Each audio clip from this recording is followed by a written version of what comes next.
Moi, j'aimerais commencer par ce que M. Kadima a dit. S'il vous plaît, M. Martin Fayolo, nous avons vu qu'il y a beaucoup de gens qui ont levé les candidats qui ont levé les doigts.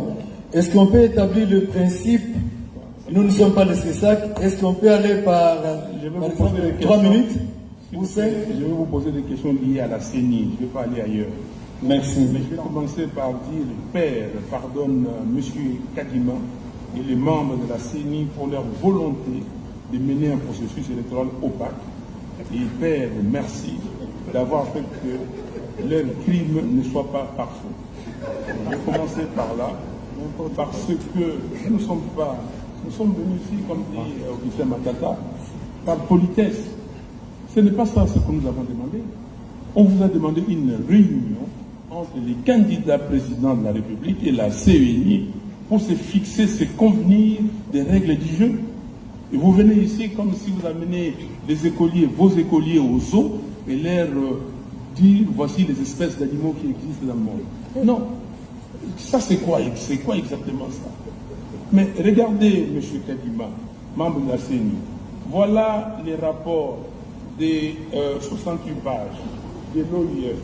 Voilà comment l'OIF fait la synthèse.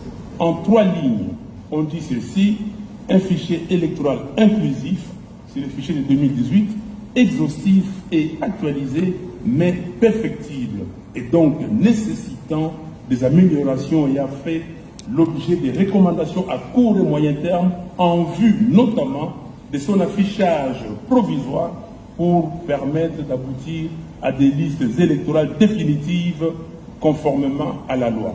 68 pages. Vos amis ont fait un audit, ça, que j'ai ici, c'est torchon de 137 pages. 137, il n'y a rien. Dans ces documents, il n'y a même pas le nombre d'électeurs qui ont été enregistrés par la CENI. Il n'y a pas une recommandation pertinente. La recommandation qu'ils ont donnée, veillez donner au candidat, au candidat président de la République une liste expurgée pour, monter la confiance. Et vous ne l'avez pas fait. Vous ne l'avez pas fait. Le 30 juin, vous nous avez dit que vos auditeurs ont demandé de donner des listes. Je vous avais dit que c'était une exigence légale. Allez consulter les articles 6 et 8 de la loi électorale. Donc, nous sommes là, nous sommes venus ici, et vous nous présentez cela. Vous dites ici que vous avez dépensé déjà 800 millions de dollars, et au total, vous allez en recevoir 1,1 milliard pour ces pays où les gens souffrent. Il y a 27 millions de Congolais qui cherchent à manger. On cherche de l'argent, on ne trouve pas. Vous dépensez de l'argent pour faire des atlas. Ici, je ne sais pas quel marché, qui a gagné ces marchés, et venir ici nous présenter ces documents. Monsieur Kadima, les fichiers électoraux, c'est l'essentiel, c'est la base des élections. La question que je vous pose, est-ce que nous irons aux élections avec 43 955 181 électeurs ou comment? Pourquoi je pose cette question? Aujourd'hui, vous avez recommencé le processus d'enrôlement des électeurs. Il y a des gens qui vont pour se faire délivrer des duplicata, ils arrivent là-bas, ils ne trouvent pas leur nom. J'ai fait l'expérience même ici chez vous. J'ai envoyé 10 cartes d'électeurs, parce qu'on peut le faire ici. J'ai reçu 4, où on a trouvé les noms. Et les autres, on n'a pas retrouvé les noms. Et à la cité, quand on ne retrouve pas les noms, on demande à ces requérants de remplir une nouvelle fiche. Donc, ça devient un nouvel électeur. Nous allons avec combien d'électeurs? Et qui est fou dans ce pays, dans ce monde, pour accepter d'aller dans un processus où on ne connaît pas les nombres d'électeurs?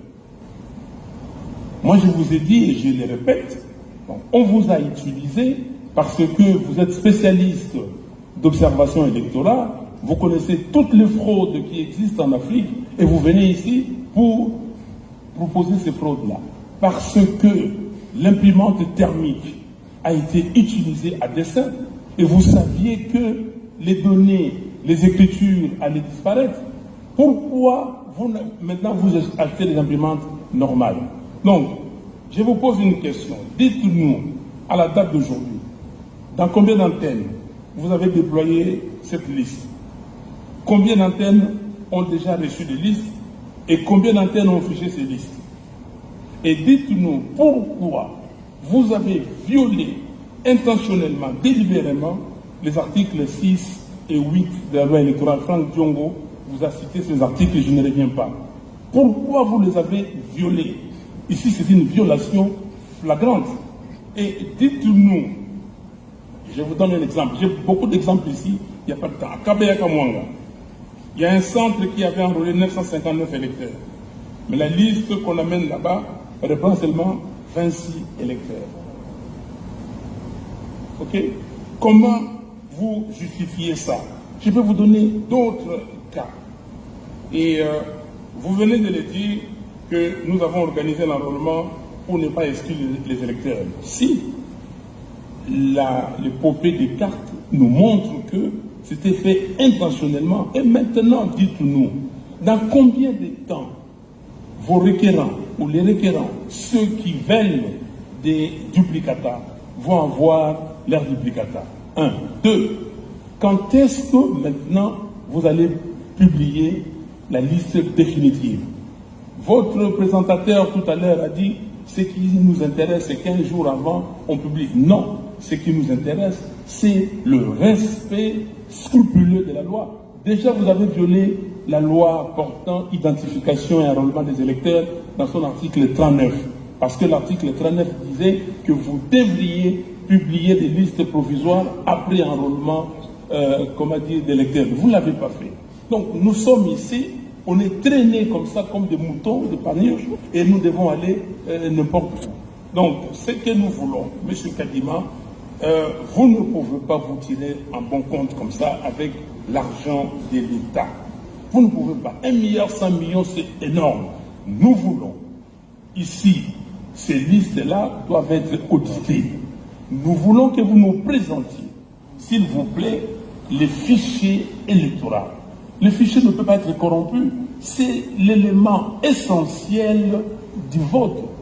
On va les voter comment? Donc, beaucoup de gens ici vont dans les centres, ils ne trouvent pas leur nom. Et quand est-ce que maintenant, dans moins de 40 jours, nous allons avoir ces listes? Donc, j'ai dit, s'il vous plaît, vous-même, vous l'avez dit, ce n'était pas pour exclure les électeurs, mais vous avez exclu les électeurs. Ici à Kinshasa, vous avez des écoles, même adresse, mais les noms différents. Vous avez des fois adresses, écoles différentes. Donc, qu'est-ce qui se passe réellement? Donc, vous venez ici, vous appelez le corps diplomatique, on va dire, voilà, tout ça, on va signer le code de conduite. Qui est fou ici pour signer un code de conduite? Vous, quel code de conduite vous signez? Nous allons nous mettre avec vous, Monsieur Kadima. Monsieur Fayoulou, oui. Vous exagérez un peu. Je n'exagère pas, s'il vous plaît. Écoutez-moi. Je n'exagère pas. Vous êtes en train de donner des déclarations générales sans pouvoir être spécifique. Nous ne pouvons pas. Vous parlez en général comme si vous faisiez un discours politique. Il faut nous donner des éléments concrets. Est-ce que vous êtes sérieux? Nous avons publié la liste justement provisoire pour que les gens viennent nous montrer les défaillances. Mais vous, comme vous êtes dans un élan politique, vous êtes en train de citer des choses sans donner des détails. Non, mais je vous donne des détails, M. Kadima. Moi, je vous donne des détails, s'il vous plaît. Je n'exagère pas, je vous donne des détails. Je vous ai dit, est-ce que l'audit que j'ai montré ici, c'est pas le détail? Votre discours-là ne tient pas. Non. Vous appelez un document un torchon, oui. Et en même temps, vous recourez aux recommandations de ce document. Vous vous contredisez. Non, je ne me contredis pas, je ne recours pas. Il faut arrêter ça. Les recommandations, c'est les recommandations de l'audit de l'OIF. Et je vous ai dit que dans votre document, il n'y a aucune recommandation pertinente. Donc, s'il vous plaît, nous devons nous mettre d'accord. Vous utilisez l'argent de l'État et je vous ai donné des données précises, des éléments précis. Il faut que vous répondiez précisément. Merci. Merci.